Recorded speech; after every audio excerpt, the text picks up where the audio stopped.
Hello, I'm your host, Jose Ramirez, with my buddy Eric, and this is Overly Immersed, where we get overly immersed. Oh, yeah. So, Eric, how big do you think Legosi's dick is? I'm guessing like 9-10 inches here. That's like the most fair guess I can assume. Some people say it's like 11 or 12, but I'm guessing it's probably that big. But I don't know. Paru makes him out to look like he's 6'3" in some pages. Then in other pages he looks like he's 7'5". Like he just fucking towers over Louis and everyone else. Some parts of the book he looks like an average sized person, and other times he's like fucking Shaq. Yeah, he literally looks like fucking Shaq. And sometimes it's not even forced perspective, but yeah. Yeah, no, but that's so Legosi's dick. Yeah, that's a great. There's a lot of nuance into that subject, and we can go into, but yeah, but So are we talking length or girth or both? Honestly, I think he has length and girth. I'm expecting it's like long and lengthy, like you also got to count for the knot, unless he has a human penis. I mean, he probably does have a human penis. I mean, he has human, like, everything else features besides the fur, the ear, and the face. Like, I'm guessing he probably has a human dick, considering he's, like, upright and has, like, the hands and feet. As we were talking about this, I remember showing my mom this show, and when Haru was taking down his pants, my mom was actually kind of curious. I still love that your mom actually watched BEASTARS with you. If I showed that show to my mom... Well, they had a Spanish dub. That was a good thing.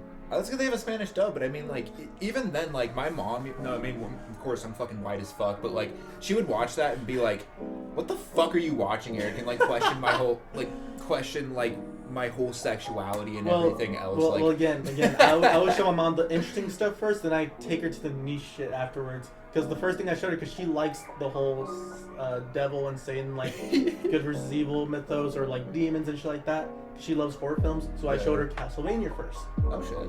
Yeah, and she really fucking dug it. She even, like, she was applauding for Dracula murdering the whole fucking town. Yeah, Castlevania is a fucking masterpiece. And then she got caught up with the series by herself. She started watching it by herself, and then she's telling me all about season 2 and 3, and I haven't even fucking seen those because I don't have fucking Netflix. Oh shit, she fucking watched it without you? Yeah, I was a little mad, but also a little proud at the same time. Yeah, no, my mom's a fucking boomer who she could barely handle watching The Witcher. Like, she was like, there's too many LGBT, like, characteristics they're trying to fucking, influence us and shit. I know, she's like 64, so, I mean, what do you expect, but... my mom's in her early, like, 50s, like, barely, like, turned 50. Yeah, I know, and I'm like, Mom, another anime series my mom loved that I showed her was Assassination Classroom. Oh, really? Yeah, she loved Koro Sensei. She loved the joke about her teachers being named a bitch. Oh yeah, no, that's fucking awesome. And then after that, by herself, she watched Blue Exorcist. Really? That's by one herself? of her personal favorites. Yes, by herself. That's her personal favorite. Dude, your mom is like a fucking... Because apparently they have a Spanish dub on that, and I didn't know. So well, I mean, I wouldn't be surprised there was a Spanish dub, but like just the fact that she'd actually watch that, like that's freaking awesome. Yeah, my mom, like, I don't think I've ever like shown her any anime, or she's watched like a little bit on Cartoon Network when I was younger, but yeah. I don't know what show to show her. She always asks me like, oh, you should show me the show you're watching, and I'm like, fuck, there's a little too much sauce in here, and you're gonna be like... I like definition. Sauce. Yeah, just a little bit too much sauce for you. God, I remember the first time I ever started watching anime at my house. Some guy gave us a whole bunch of DVDs, like a collection of a wardrobe full of DVDs. And in that DVD case, there was this one anime case. It wasn't anime, I can tell you that. it was a fucking hentai cover on it. What? No. It was literally a hentai DVD cover on it. Okay. So this fucker had a hentai, but inside of it was an anime, like a pure, simple anime. Oh, okay. So me being a curious kid, I'm like, is this porn or not? So because let me describe the art to you, what the character was. This might get a little saucy for you. That's okay. We love it was sauce. A female character wearing a wedding dress, holding a bouquet of flowers, but on her nipples was metal nipple clamps that are really like gothic and artistic, and they're wrapped around her chest to her pussy. Nice. Are they pierced? Yeah. Oh fuck yeah. And it was like, I remember like looking at this. I'm like, am I allowed to watch this? And then I look at inside of it. I don't remember the name of the DVD because it's so fucking long ago. I was like barely like 9. I need to get an attachment for that with my nipple rings. Fuck. Pretty fucking awesome. But anyways, inside of it was an anime called Steel Angel Kurumi. Yeah. Which was a robot-made anime about this super fucking powerful maid created by angels, like an ancient civilization of angels and shit. and whoever she kisses first is who she belongs to as like her master wise. Okay, so her master is a 10-year-old boy. Oh shit. Yeah, and it's mostly comedy. It's like light fluff. But when I read the manga years later, holy shit, is it violent? There's like people getting like pierced like through the chest by fists, people being crucified, and that's only the first volume. Damn, that sounds pretty metal, man. So I remember my mom catching me watching that anime, and there's only one nudity scene throughout the whole anime, and that's when the very opening when he's designing the robot, and it just shows like her breast, doesn't show her crotch because it's like just like pure like white light. Oh yeah. So it just glosses over the breast, and then I tell my mom that's the only scene nudity on there, and I've seen worse on R-rated movies. So like, what's the difference between the John thing to this? Yeah, no, I feel that, man. So yeah, BEASTARS chapters, recent chapters. You digging them?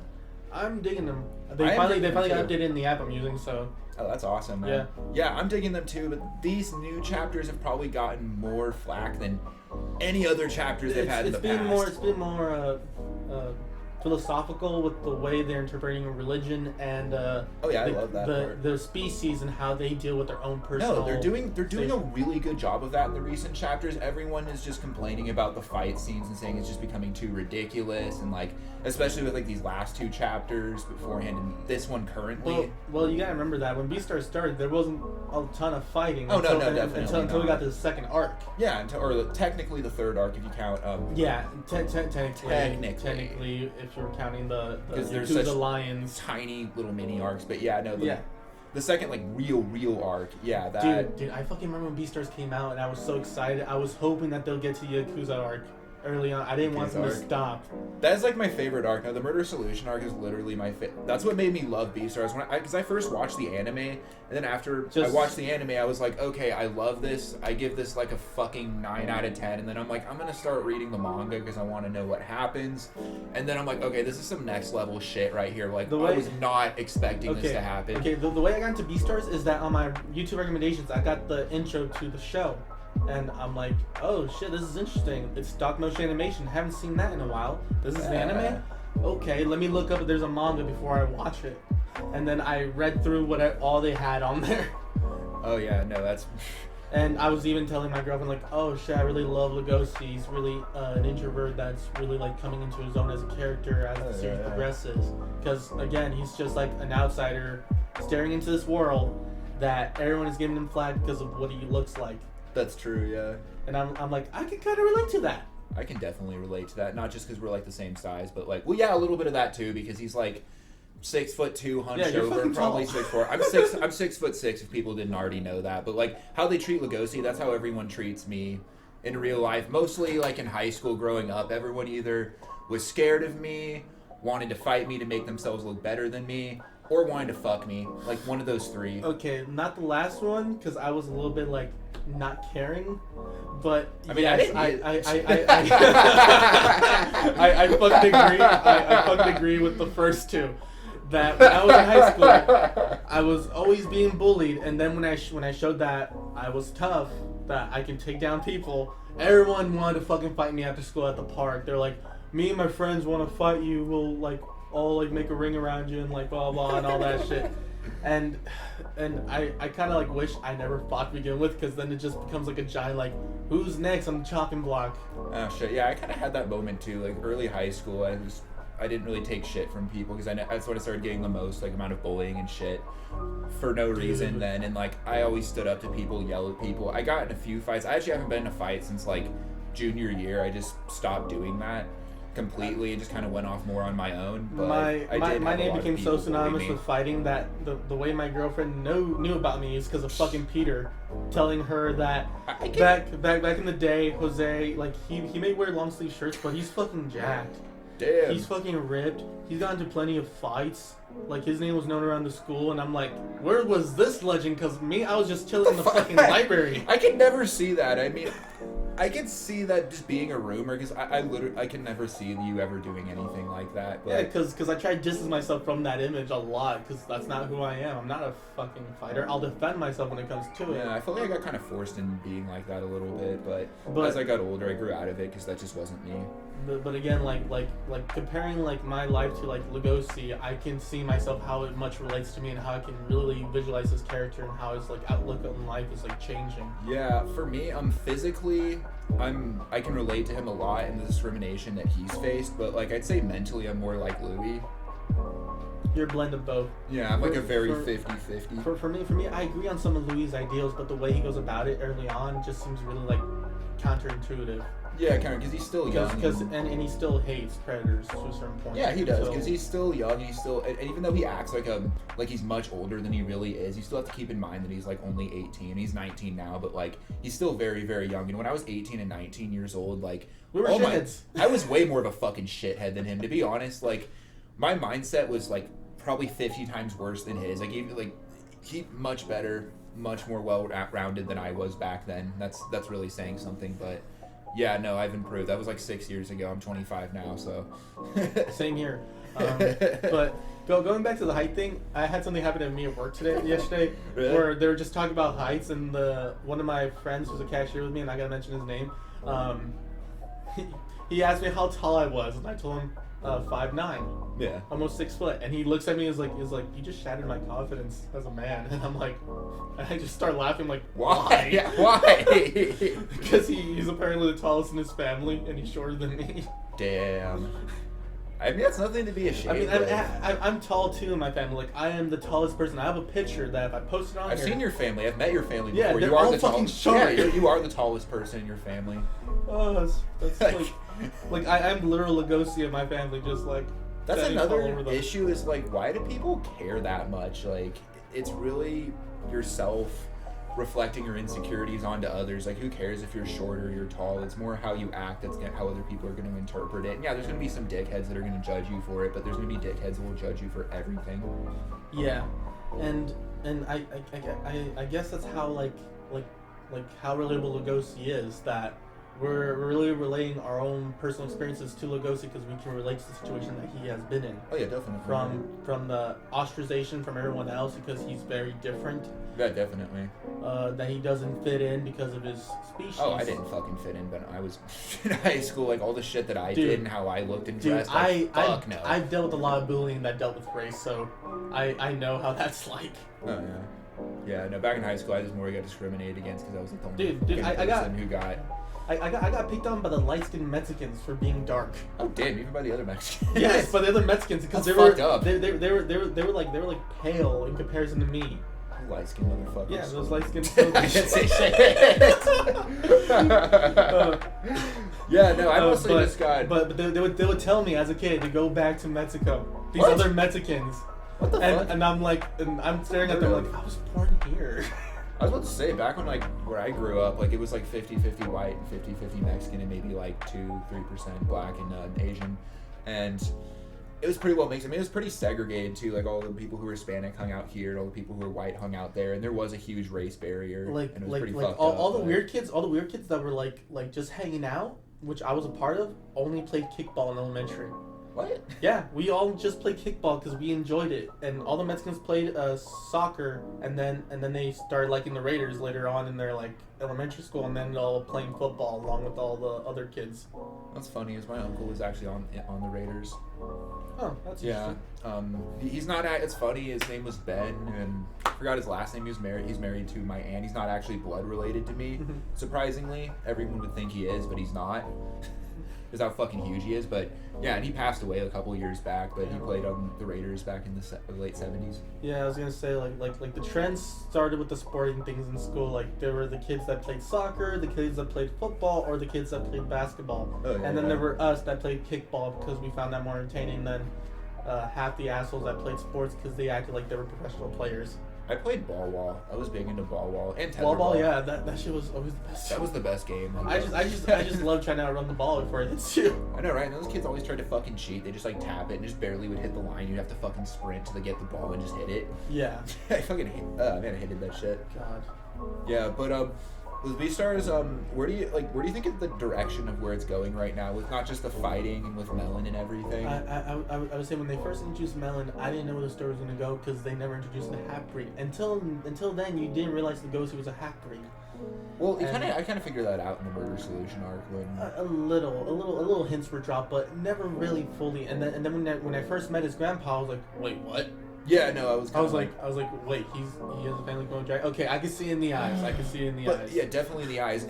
But no one complains about that. Not just because Gosha's an amazing character, but like that is the most unrealistic shit to me in BEASTARS. Is the fact that this fucking wolf has a grandpa that's a fucking lizard, like giant fucking lizard. Like, and no one complains about that being unrealistic or that going into the boundaries. But some of these fights in BEASTARS, like. Yeah, fucking right, like that could ever happen. But you go and watch Naruto and way more unrealistic, ridiculous shit happens. And like you watch any anime or any fucking anime. Some of this shit's always unrealistic. Like, why does this one have to be the most realistic? But is BEASTARS really that unrealistic? Because they're kind of humanistic in a way. So when Lugosi fights, yeah, he fights a little feral here and there, but a lot of the fighting is him unskilled yet. Like the first season, he's totally unskilled. He's just shoving people, tossing them around. I know, and right? up until later, he gets trained and he learns how to take them down without using his face. Yeah, and he's learning to take people down. Even though in these new chapters, I felt like, especially with Sabon, when he was fighting Sabon, I feel like he was trying to take a more peaceful approach. I think because he had respect for them because they were Komodo dragons, and he was kind of like going in more, going in more to his lineage. And I feel like that's why he was so much more respectful. Because I feel like he could have. He could understand the segregation. Because remember that fucking diner scene with him and his grandpa being like. Lugosi tells him to sit up front, and his grandpa's like, "Lugosi, you have changed so much." Yeah, totally, yeah. Because they were so used to sitting in the back, so no one will see them. Yeah, and like during that fight, I kind of felt like Lugosi went like a little bit easy on him. Sabon, that was playing a little bit dirty, but Lugosi chose to save the tails and do all that to like prove to him. So, I don't know. I mean, I gave those chapters, I'd give those like a 3.5 out of 5. Like, I liked them, but they weren't my favorite chapters just because I feel like Lugosi could have put up a better fight, and it felt a little bit rushed just to like turn them on their side. Again, I will give BEASTARS fair shake there because manga artists have to put out a new chapter every week or every month. Oh, yeah, they do. They don't have enough time. And lots of times, lots of fight scenes, like even My Hero Academia season 4. Oh, yeah. The animation studio and the manga were rushed.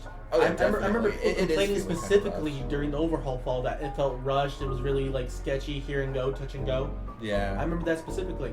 So I'll give BEASTARS like it's not part of his fault entirely. And I reread those chapters and the dialogue was really good. Like there was a lot of that's the thing I liked about the BEASTARS, that you can reread it and like, pick up things that you didn't notice before. Yeah, it gets better when you read the dialogue more and you actually reread the chapters. Like when I read those first 2 chapters, or at least one of those chapters with the Sabon fight, I was kind of like, not the biggest fan of this. I still consider it to be the weakest chapter out of the 10 most recent, in my opinion. Not saying it's bad, but out of the 10 that have been released since like 170 or 169, I think that one is the weakest, or those are the weakest 2 chapters so far. But they're still good. I would totally agree with that.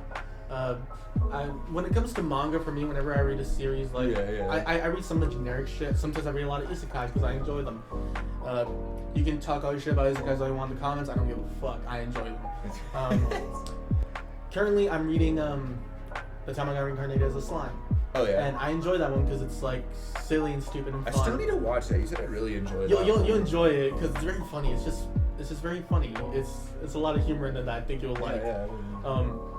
But there's a point in the manga where the series gets a little dark for a moment, and you're like, oh shit, this. Is it kind of like the BEASTARS gets more dark progression, where it's just like kind of a little more happy, and then this series kind of comes out of left field almost, because throughout the whole series it's like been fun. You've been getting to know these characters, and all of a sudden something dark happens, and the character just takes like a sudden turn that become a demon lord. Oh shit. It's kind of like Overlord. You know that they're the bad guys, but you're still rooting for them because they're likable villains. Oh yeah, definitely.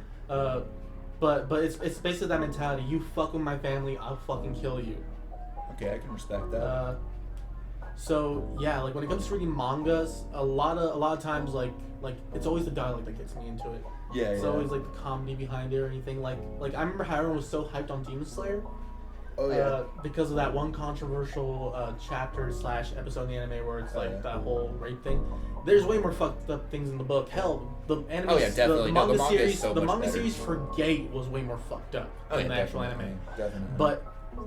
But again, people need to realize that when it comes to adaptations and also like just reading in general, the manga readers and since some of these are based off light novels as well, that there's a lot of detail that gets left out. Yeah, that's true. One comparison too is I want to compare the first 48 chapters in BEASTARS season 1 of the anime. I personally kind of like the anime just a little bit more in some ways. Of course, the anime left out some important details and nerfed a lot of the more serious scenes, but in all honesty, I would prefer to go back and watch the anime and then reread the chapters. Not just because the animation is way better, is way better in the anime, because Paru's drawing skills have increased significantly. Like if you go back and you watch Early Lugosi, you're like, oh god, he's creepy as shit. Yeah, he's not as attractive, but you go back and read the earlier chapters and you're like, wow, this looks especially when you get to the murder solution arc, you're like, this has improved significantly. This looks fucking gorgeous. Yeah. I would say this as well when it comes to like material like that. An artist finds their stride later on. They're able to surprise you with the capability of the work. Oh, yeah, because same thing with like early Naruto and such. It was very note by note, and then all of a sudden they switched it up and the series got way more serious, way more progressive, and just over the top at points, but you could still like it. Definitely. I always find it weird that people always try to compare it to reality and it's unrealistic and shit like that. That's what they're doing with BEASTARS. That's what they're doing with BEASTARS. And I just find that ridiculous that you're making that people are making that fucking comparison. Oh yeah, definitely. But comparing the art style to the manga to the anime, there are a lot of things like that that sometimes the animation gets right and other times that the manga did better. That's but true. If I was going to compare this apple to oranges, I have to say this. I love Western animation a lot too. Oh yeah. I watch a ton of cartoons, watch a ton of decent stuff. Oh, yeah. The comic book for The Killing Joke is 100 times better than the movie. Oh fuck yeah, it is. No, I know exactly what you're talking about. Just the animation style as well, because definitely. Because the comic, this is the strength that the comic has that the animation doesn't have. The attention to detail. That's the true. expressiveness of the features. While you're making an animated feature, you gotta stay true to your source material, but also changing it up. Yeah. There are things that can be translated well. There's a ton of animes that take things that the manga did and then amplify them by 100, or they don't put it in. It's just the fuck. That's true. Yeah. I would say again, Gate. The manga had scenes where the evil soldiers, barbarians pillaging the kingdom, had women strapped to their shields naked that were getting shot by arrows. Oh yeah. And kind of like fucking Goblin Slayer. The same thing is shown in Goblin Slayer. I was like, that's reminding me of Goblin Slayer. Literally. But again, that is an medieval war tactic. Was there as much rape too?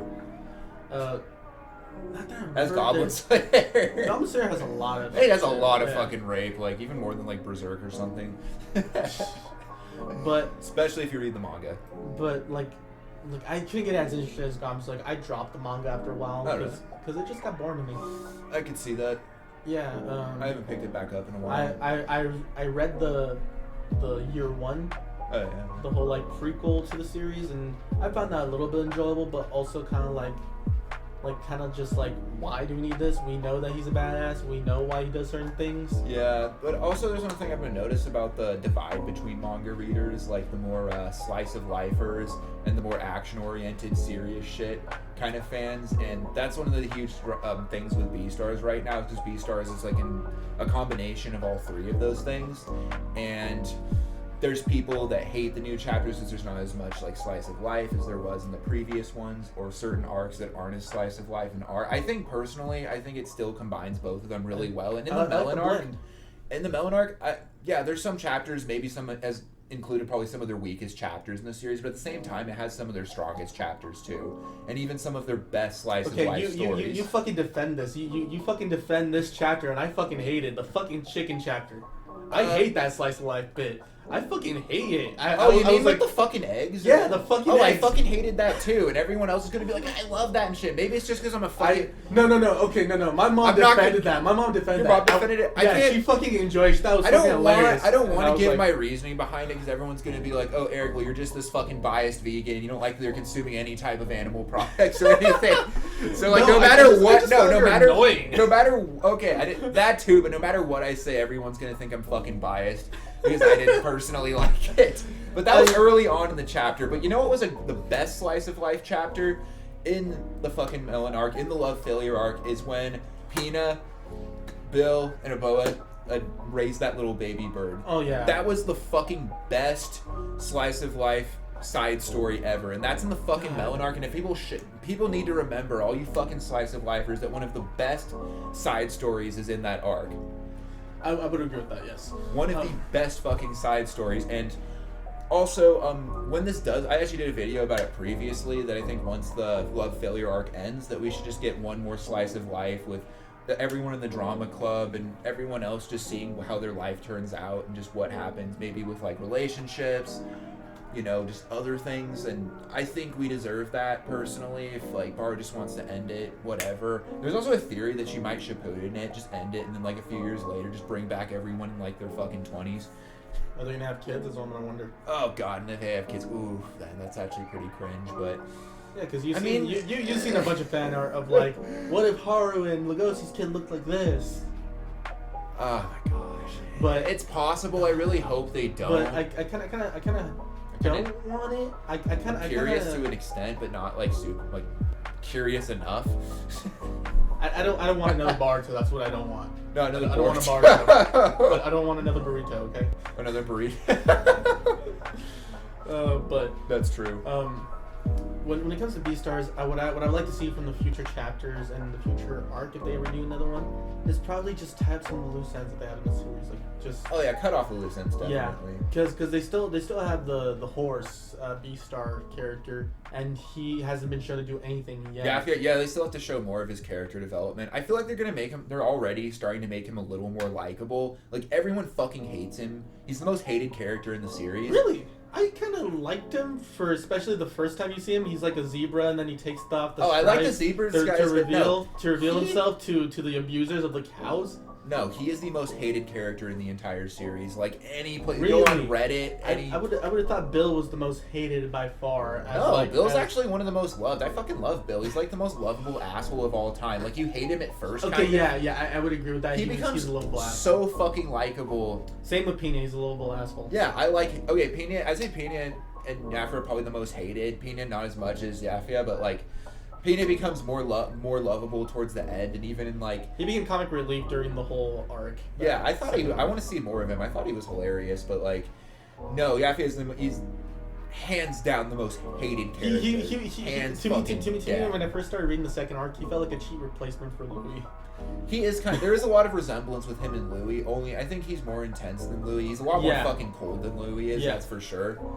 And because when Louis is being kind of cold, Louis is just doing it just because, like, he doesn't actually have a reason so much to do it. It's just more of him. He's just more of a teenager. Yeah, and being kind of more nihilist about it and just being like, whatever, that's how the world is. Like, I don't know what the hell's going on. I don't care, sort of. At least telling himself that. Because he knows what the world's really like out there. Because as a kid, he was almost fucking. Yeah, he has one of the best. And he kind of has an idea like I don't trust these carnivores as far as I can throw them. Basically. Yeah, and he reflects that onto everyone else. But like, but then Lugosi just like switches his worldview.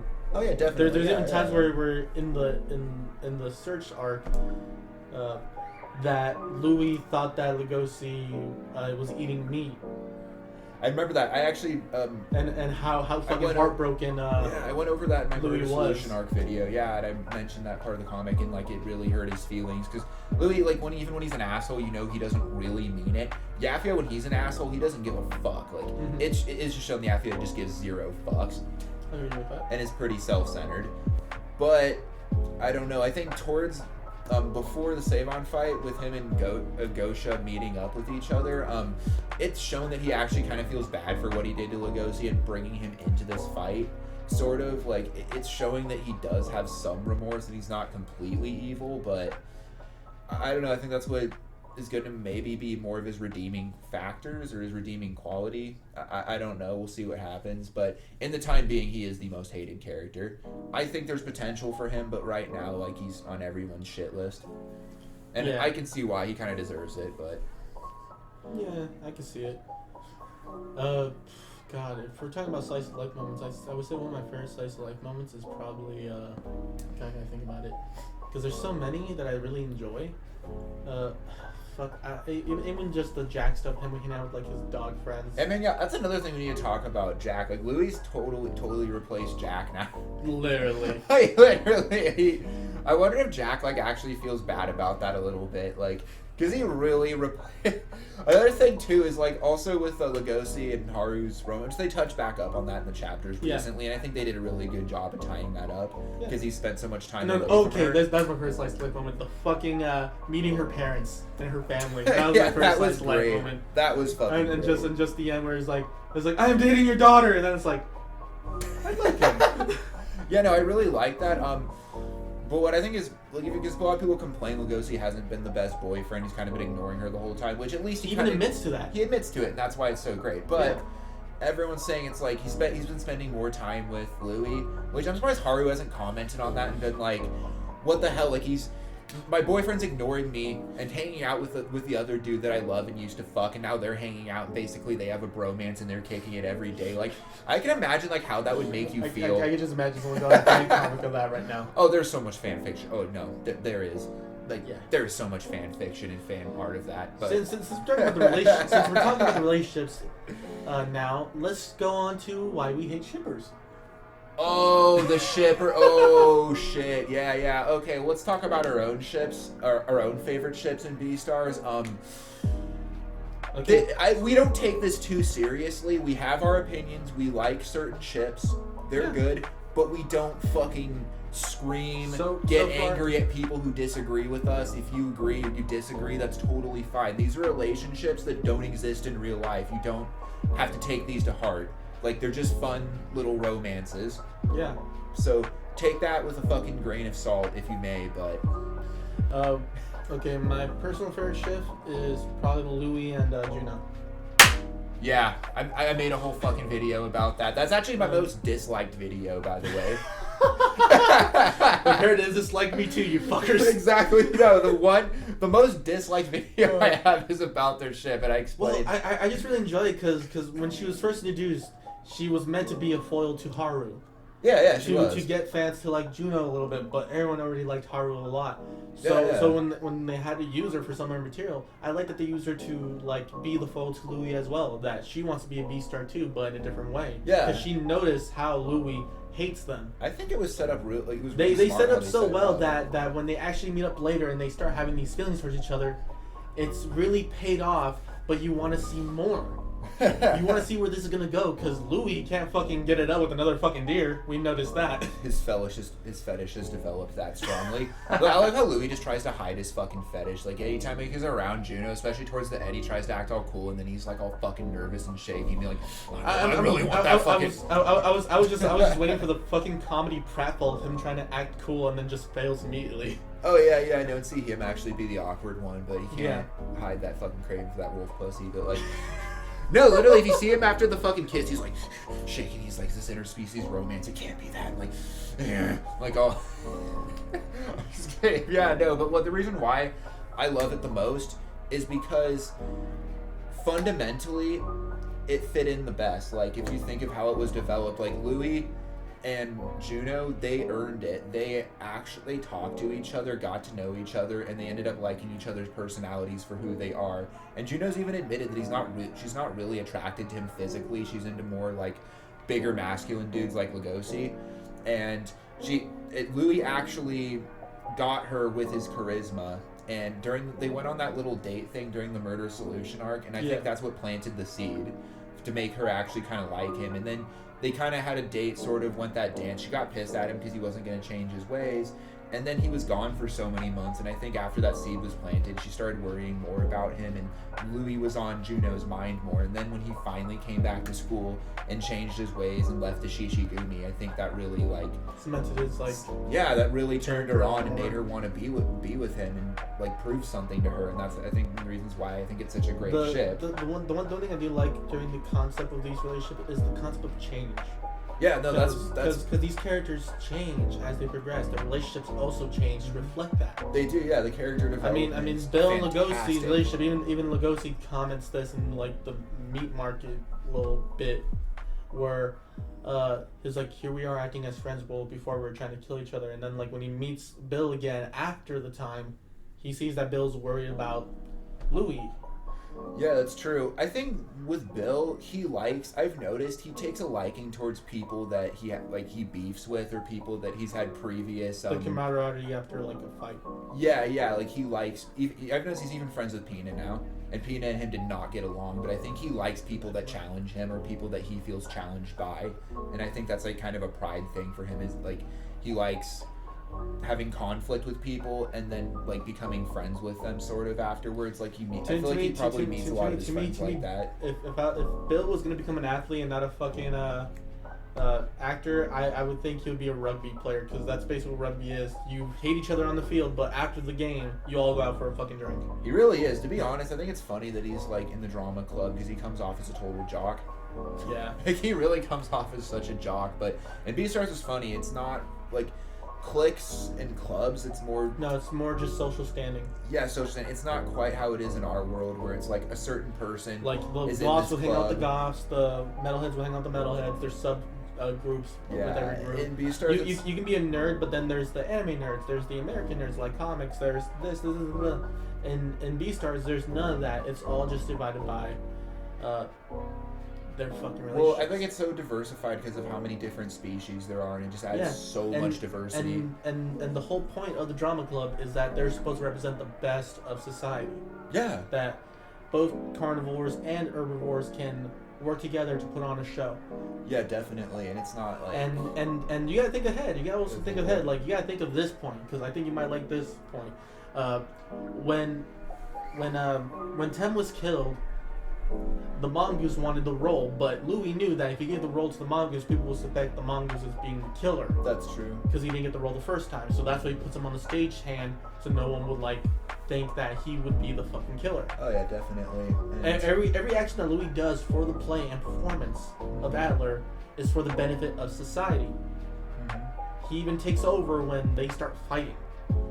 Yeah, that's true.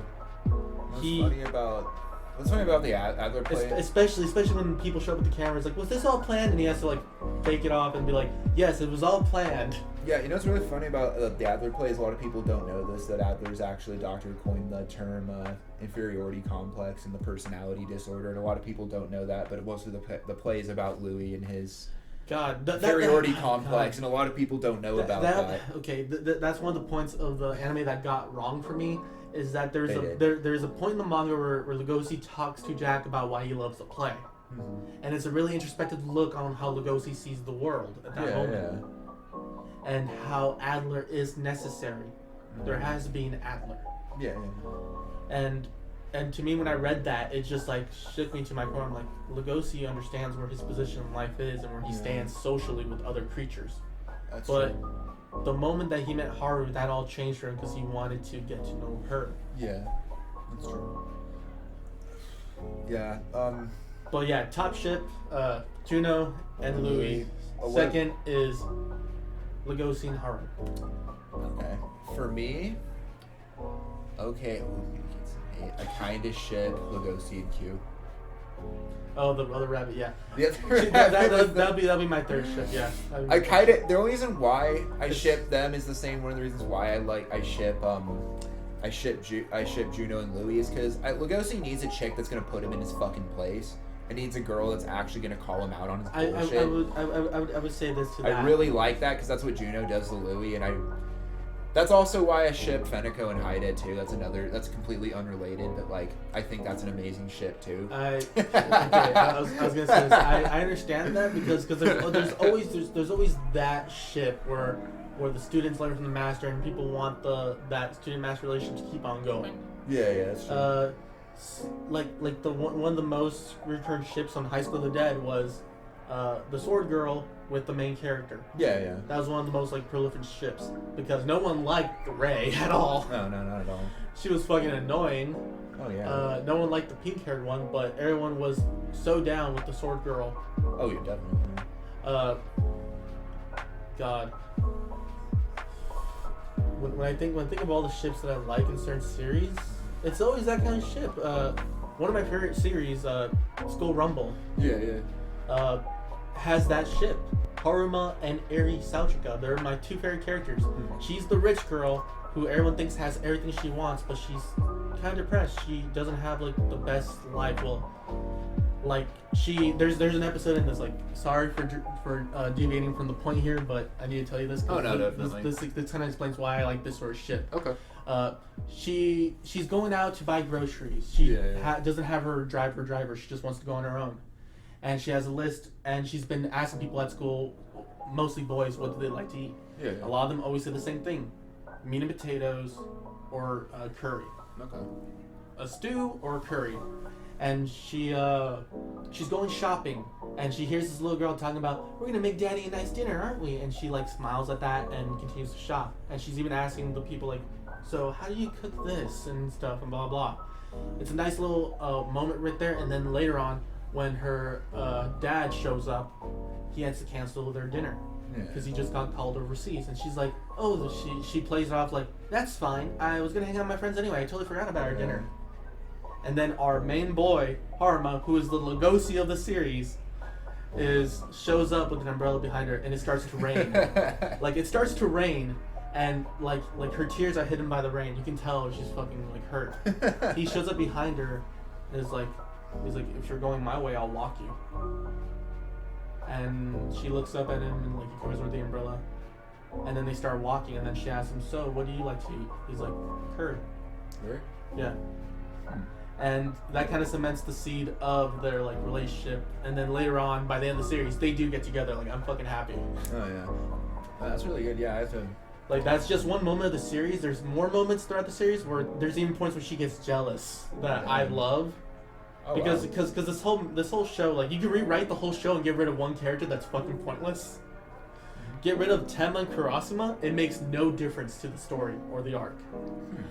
The only difference that we'll have is that Haruma doesn't have a love interest now. Oh yeah. His whole love interest was this girl that liked another guy throughout the whole beginning of the series. Okay. Because she was supposed to be the main character. This is where the series falls apart. She was supposed to be the main character, but throughout the series, you start caring less about her and her antics, and start caring more about Haruma and the shit he's going through. Okay. It's interesting. Yeah, I'll definitely check that one out. I'll let you borrow it. I have it. Oh, you have it? Fuck yeah. Sweet. Yeah, I've already borrowed like enough like DVDs from you. I need to borrow more. You have so many fucking DVDs. Like, I have so many anime, so many fucking I know that's movies. where I get a lot of. Besides online, I get a lot of them from him. But like, I was gonna say with ships, have you ever had anyone get like really violent or really aggressive when talking about ships? I've had a few. I stay away from online. Like, I'm barely on social media. I know you're not on. I have a Facebook, I have a YouTube, but I haven't posted anything in forever. I know you rarely fucking use it. I was always self-conscious about that.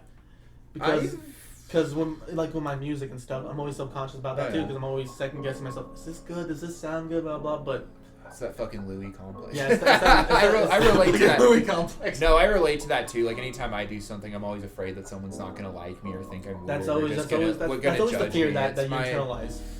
My biggest issue with my anxiety, especially with like work and other things, especially when I have to be out in public. That's why I choose to do jobs that I don't have to be so much out in the public eye now. But yeah, but I've had someone message me after I made that video.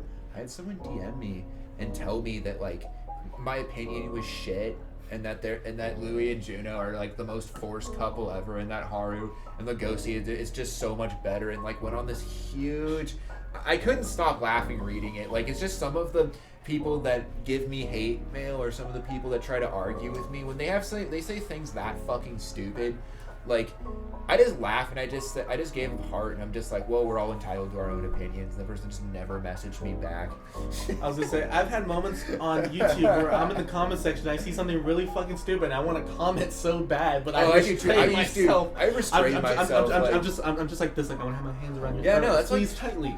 But then I realize, no, it's not worth my time. No, what I like is like when I tell people in videos, I tell them like, hey, if you want to like debate something about BEASTARS or just talk to me about BEASTARS, hit me up on Discord. And everyone who's hit me up on Discord has been so nice about it. Even the people I disagree with on things, they're the most respectful people about it, and they never take it too seriously or get too mad.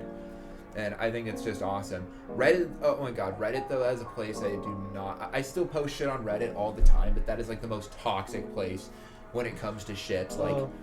One of the most toxic places just in general, dude, but like I've seen videos where like Reddit is terrible, especially when you're talking about shit. And it also depends on the fan base. Like it mostly just depends on the fan base that you're like watching a series for, and then the shippers just take it over and it's for any of like the kind of furry shows, the ships and that they're the worst, especially with BEASTARS, Agretzko. Those are the worst. Those are the two fucking worst ships to talk about, like, because everyone is so divided on it, and then because when they start talking about the ships, they end up talking about the characters that they hate too. It doesn't just become about them not liking the ship, it becomes about them just not liking the character and kind of like putting their bias towards them, just not liking the character. With like Agretzko, it's like, oh, they either fucking hate Rosetsko or they hate Haida, and that's the reason why, and they hate them because of these stupid reasons, because fucking Haida's a simp, or because Rosetsko's a fake bitch, or like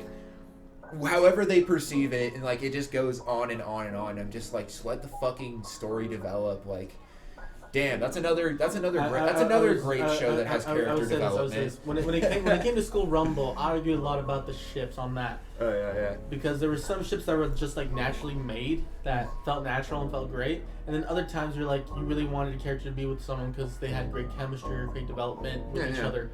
Harma has 3 love interests. Oh yeah. 4 if you count the nurse. Mm-hmm.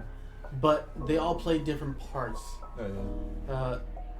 He sometimes doesn't even instigate these romantic exploits. Yeah. He's just fucking dumb. Like, he's like a good guy, dumb in his luck, loves animals. You'd probably like that too. Oh, yeah. He talks to animals. But one of the prolific ships in that series, other than the Iri Sachika one, is the Haruma and Yakumo. Yeah. People ship them a lot because they have a lot of chemistry and they just seem perfect. Okay. But the biggest argument I've seen with that one is no, he should fucking be with Eri because they're more made for each other than anything else.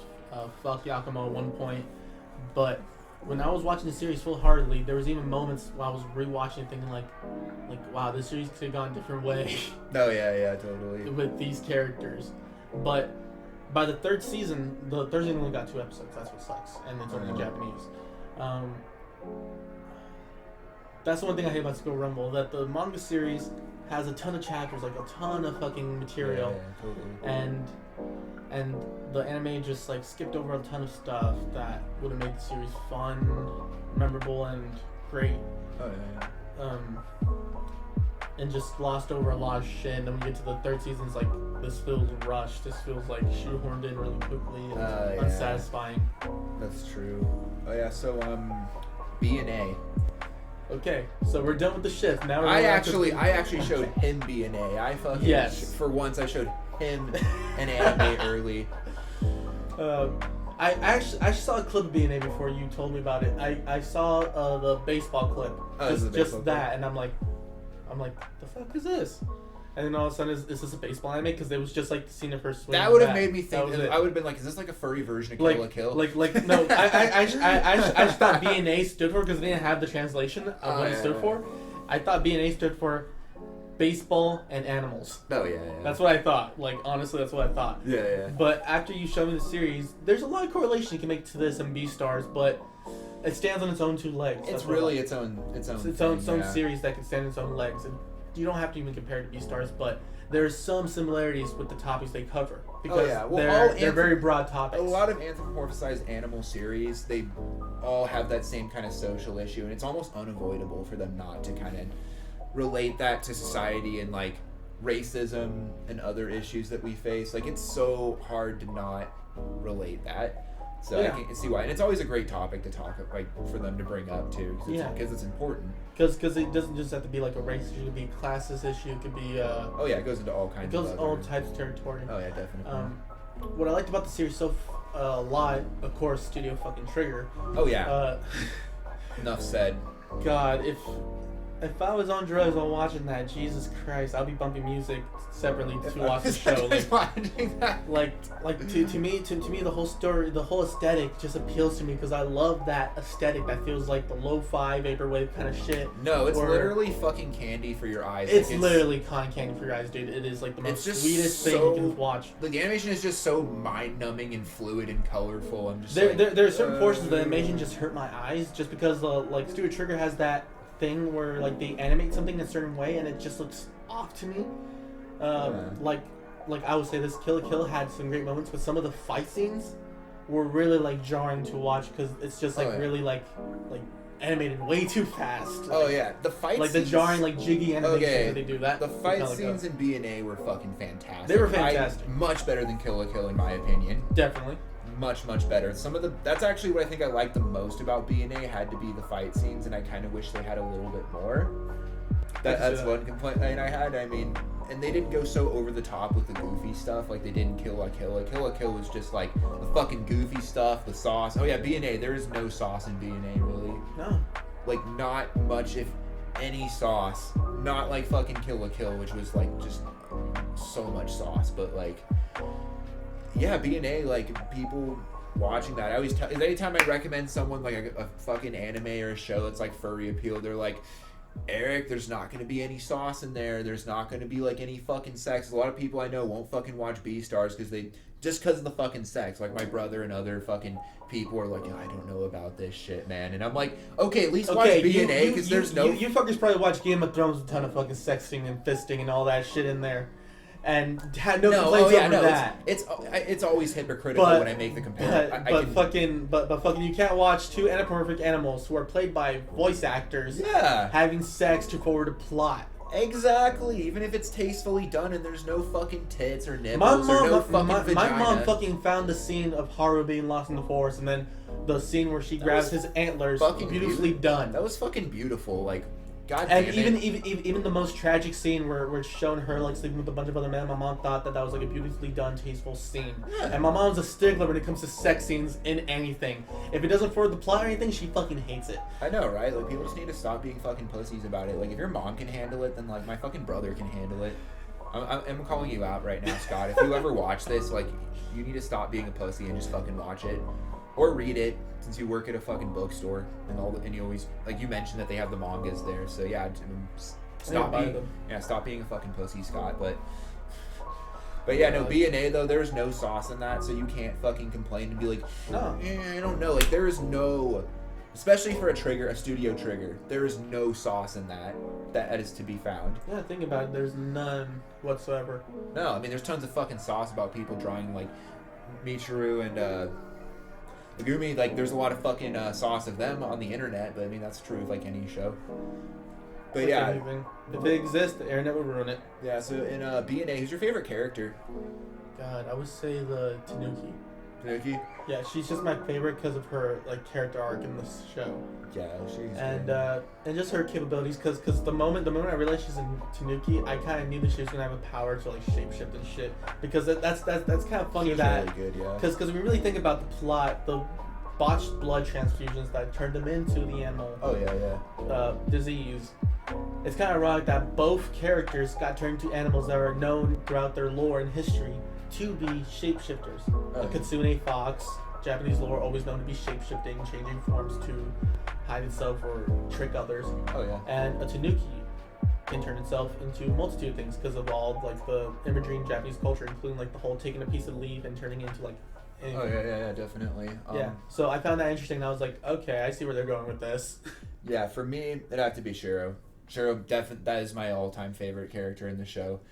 And I mean, not just because he's like the badass fighting dude, he's not the fucking Deadpool wolf, but like Yeah, I like that. Like more and more towards the end, he started showing a little bit more personality because he's kind of like the silent sort of badass type. Especially when he's a human. He's a silent type character in the beginning. Where when he's in wolf form, he's a little more aggressive and more serious. I feel like he's a lot more kind of shy. I'd say he's a little bit more closed off when he's in human form. He's not like as serious as when he's in wolf form. But yeah, I thought he was definitely my favorite character. By the way, I loved his voice actor too. I can't say right off the top of my head what his voice actor's name is, but they're gonna have a hard time finding a dub that's as good as him. Like I thought his Japanese voice actor was fantastic. There's always that case where some voice actors are just so good you can't imagine another actor playing that role. Oh yeah. There are certain shows like that for me where I'm just like the English dub does not do it for me. Yeah, that's true. Especially BEASTARS. That's a prime example with BEASTARS. Like I can't with Louis' voice. Louis' voice. I thought he was gonna be more regal, more like uppity, more like sophisticated, but more not like a tweeny like teen. Yeah, Doug Griffin. I mean, Griffin isn't. He's not a bad voice actor. No, I enjoyed his performance overall. By the end, the Japanese. That is one of my favorite. If you listen to the Spanish dub of Louis, you'll like him a lot. I want to hear the Spanish dub. Actually, it is really fucking good. Maybe we'll put a clip of this at the end where he's reacting to the Spanish dub of all the voices. Because like to see holy that, shit, some of the voices they chose, I recognize some of the actors because they're prolific in comedies and novellas in Mexico. Oh shit, that's fucking awesome. Yeah. I've also noticed like BEASTARS is really popular in Hispanic countries, like over in Latin America.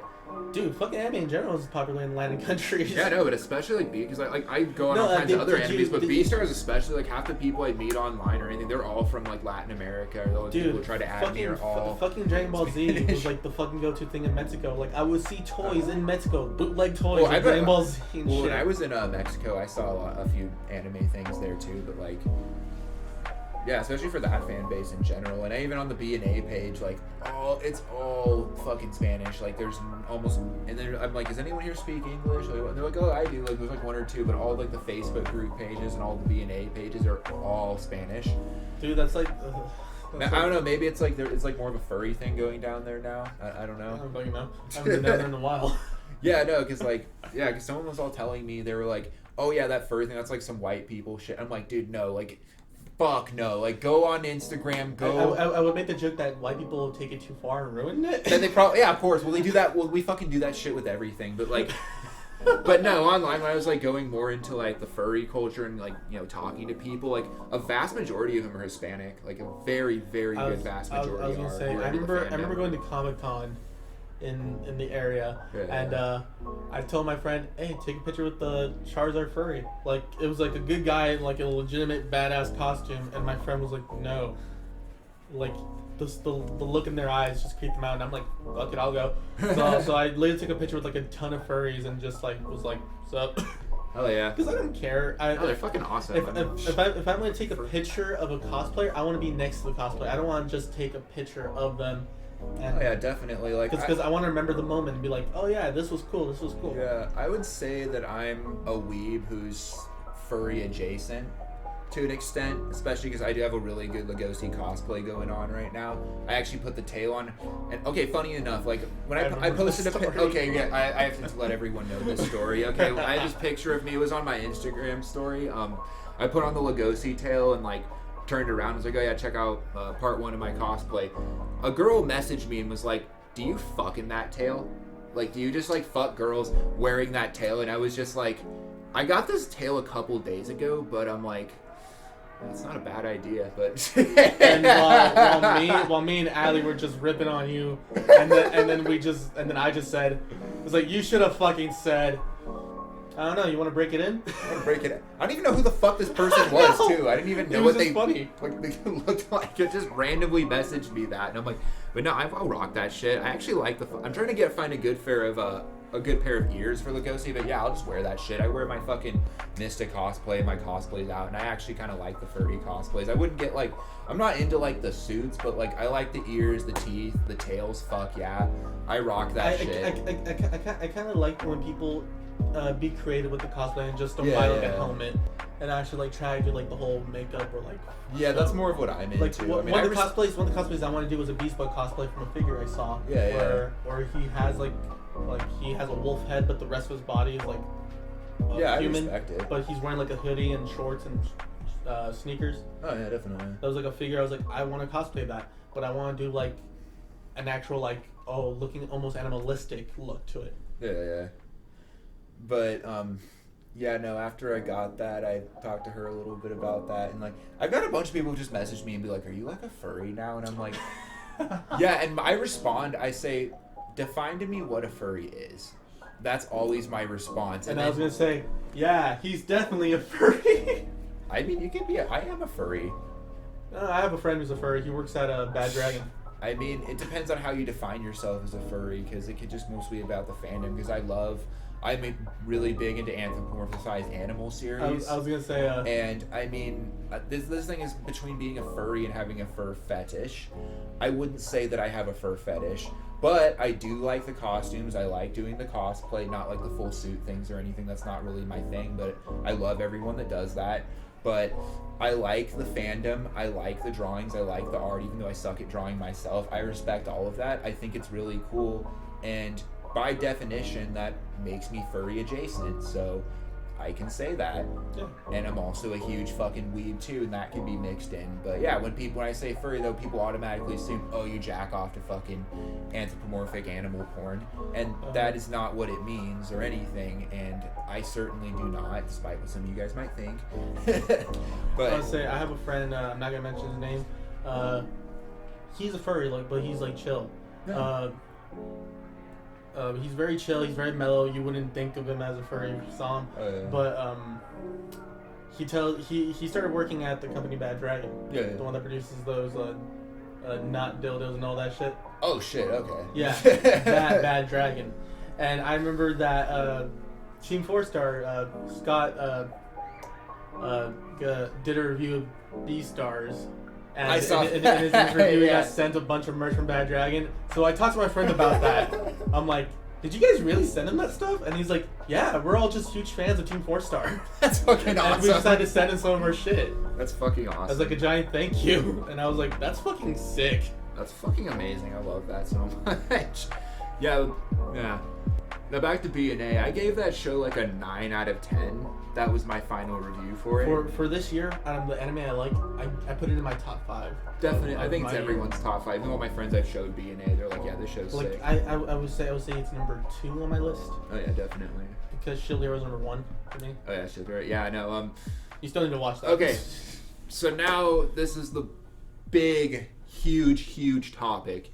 Is 2020 really the year of the furry? It feels like it, because the top anime right now are furry. Hey, they're the best ones. They're the fucking best ones. And okay, no, it's gonna officially make this the year of the furry. Like, if Gretzko season 3 comes out, this will officially be the year of the furry. Like, before the end of the year. Before the end of the year. I fucking hope it does so much. I don't know if it's gonna come out this year, but if it comes out like this year is I fucking remember when it'll be official. I mean, even if it doesn't, even if it doesn't come out until like 2021, this will still be kind of the year of the furry. If it still comes out in the January, like in the month of January, it'll still be considered the year. Yes, I will still consider it this year. that. Clearly too. B.N.A is coming to Netflix this month or next month. So that's gonna give it a lot more. Okay, it's gonna get way more attention, kind of like when BEASTARS got on. I'll probably Netflix, show it to my mom if it has a Spanish dub. Yeah, if it's that's the thing I would like about the original Netflix series thing, is that it comes with Spanish dubs. I'm pretty sure it will. Yeah. Yeah, so that's something you show my mom. Show it too. Because when B.N.A comes to Netflix, that's gonna be a lot more. That's gonna be probably a lot more. I don't know what's the word for it. I wouldn't say acceptable, like, yeah, there's more range for it than BEASTARS, because a lot of people, I know a lot of people watch BEASTARS and they're just like, oh no, this seems too like sexual, or they kind of just get that immediately because it's there. But with like B.N.A, I feel like more people can watch that and be like, it and like it for his aesthetic. Yeah, colors. it has more appeal to a wider audience, and also it being a trigger and just already being from a popular anime studio, and it's not really just going to be coming out of the blue. But like once it gets on Netflix, I think that's going to really kick in the fucking furry, kick in the furry agenda like much more. Going back to my mom, I think that series will hold my mom over until BEASTARS season 2 comes out, because when we ended the series, my mom's like, "Is that it?" I'm like, just wait for it. We get. That's to how that, I was. That's why I started. No, I know. I told her this. Wait for it. We'll get to the end of the credits, and then you tell me what you think. And then we got to the end of the credits, and it's like, and then in Spanish subtitles says, "See you in season 2." And my mom's like, It was like, why? Why? Because she wanted it now. Damn. I even told her it took the series a long time to get into Netflix. Order the box. I'm gonna just say I'm gonna get the mangas. I'm not gonna get the mangas until the box set comes out. If Netflix does what they did with like some of their other anime series, Yeah. like Castlevania and stuff, I'll buy it on physical release. I'll buy it on fucking Blu-ray. Nice. I mostly keep everything video wise digital on my PC, but like for mangas, I'm starting to collect. I've made a lot more shelf space over there. I just want to fill that up with mangas. I was gonna say, you've seen my shelf. Oh yeah, I like to own things physically. Yeah, no, you from have games to figures to whatever. It's impressive. Like the next episode, we should film that there just to like. That'll give people a lot of scenery to look at. Yeah, like just position your wall with heavy metal stuff. My wall, movie, comic book posters, anime posters. Yeah, I have all my weeb shit. Loot shit. yeah. I have all my fucking anime. I'll fucking wear my Power side. Ranger helmet for the beginning of the video. Yeah, no, I have two divides. I have like my music side here, and then like my gaming and anime side On over the other there. side. Yeah, which people have probably seen this on my other videos. I do chapter reviews, but I have a good division of both anime and metal and like punk and shit over here. I'd probably like shoot my side on like the comic wall. Yeah, definitely. Because that's one of the things I decided to do in my comic book. Since I read all of them and I like some of the covers, I decided to display them on my wall. Oh yeah, definitely. Because I think that's just great. If I could do it on manga, that would be fucking impossible because of how heavy they are. Oh, manga. Yeah, no, I still need to complete some of my manga collection and get more, but yeah, no, I think I only need 3 more volumes of BEASTARS until I think they're gonna do the box set. I'm tempted just to get the Japanese box set just because I love the cover art and just what it comes with inside. A lot of times American cover art kind of sucks. Well, oh, we mean for like, because like when it gets transferred to the US and they change the manga art in general to something different. Oh, well, the manga volumes are still the same. I'm just talking about the box because there's like a Japanese box that has a really cool design on it. Yeah, like the One Piece boxes or like the Death Note box. I'm tempted just to order it off of eBay just to get the Japanese, but at the same time I'm like, I can't fucking read any of them, and I'm more just getting it for the box art and the aesthetic of just. But I'm like, I want to get. That's why I'm gonna. I think the box will still be there. I just don't want it to go away because I'm gonna be sad because I really, really want that box. Like that's like the number one thing I want to own right now, but it's only in Japanese and not in English. The one thing I would say about that kind of stuff when I'm buying like this stuff for my collection, this is always the rule I have: is do I need it now? Will it come out later? And for the price is always the issue for me. Yeah. Because I had like things that cost $200 in my collection that are just like tiny things. I had like this $100 Harley Quinn figure that was kind of rare, but I lost it somewhere in my old house and I can't find it anymore. Someone must have fucking stole it. That's bullshit. Yeah, so it pissed me off because I had this $100 Harley Quinn thing and now it's just fucking gone. Fuck. Yeah. I've had a lot of shit go missing too, but man, yeah, no, I'm really waiting on that whole Well, for a while, dude, I had to before I found another job, I had to sell some of my collection. So like, I had to sell a lot of like figures and shit. Yeah, I had to do that just to pay some of my rent. Yeah, I had to do that with my game consoles and other shit back when I was living over at my other apartment complex. It was like a few miles down from here at the Remington. I know the fucking that struggle, man, but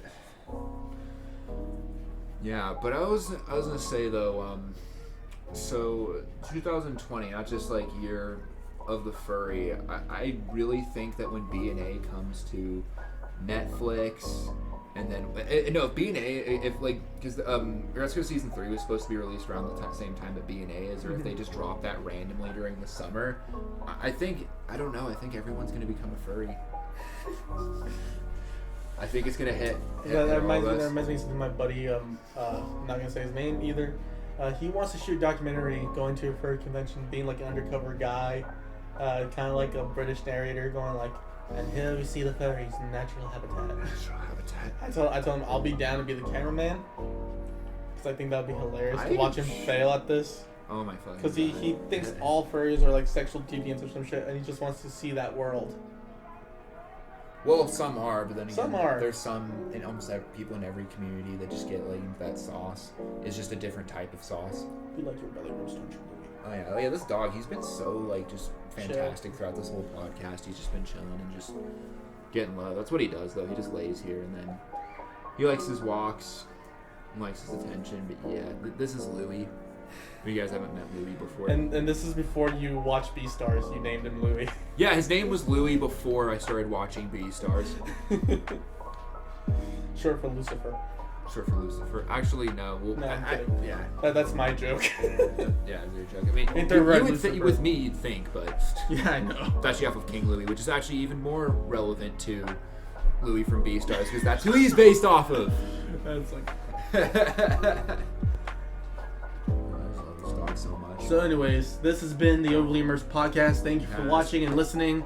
Hopefully, you enjoyed our little tirades we had during this conversation, because we're all just shooting the breeze here. Pretty much, yeah. So, until next time, I've been Jose Ramirez. I'm Eric. And this is Sayonara. Sayonara.